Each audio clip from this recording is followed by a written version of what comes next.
Hello, everyone, and welcome to English Learning Skills. Today, we're going to talk about an important topic, and to get the most out of this podcast, first, listen carefully to the podcast, then repeat after the speaker, and finally, study the new vocabulary carefully. Let's get started.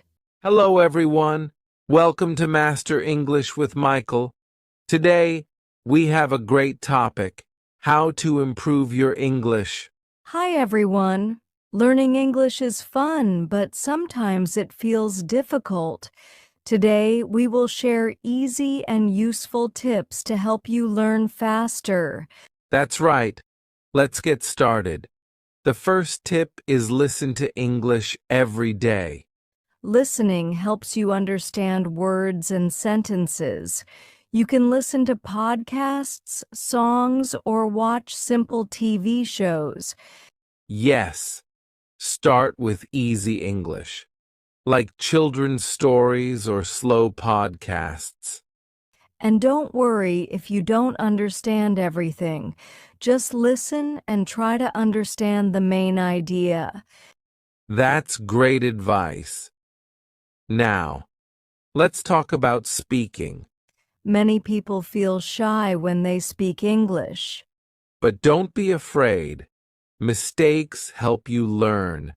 Yes, you can talk to yourself, practice with a friend, or use a language learning app. And reading out loud helps with pronunciation. Another tip is learning new words every day. Yes. Write new words in a notebook and try to use them in a sentence. You can also put sticky notes in your house. For example, write mirror on your mirror. That's a great idea. And review words every week so you don't forget them. Reading is important too. Yes. Read short books, simple articles, or even comics. And writing helps you remember words.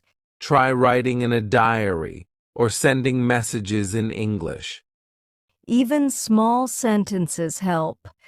And now, let's talk about the key words from this podcast. Ready, Sarah? Ready. What's the first word? The first word is improve. It means to get better at something. Oh, I see. For example, I want to improve my English by practicing every day. Next is pronunciation. It means how you say words. For example, his pronunciation is very clear. Then we have mistakes. It means things you do wrong. For example, don't be afraid of making mistakes when you speak. The next word is practice. Means to repeat something to get better. For example, you need to practice speaking English every day. Then we have advice, means helpful suggestions. For example, my teacher gave me great advice. Finally, challenge means something difficult that helps you grow. For example, learning new words is a fun challenge. Great job, Sarah. These words are really useful. This was really helpful.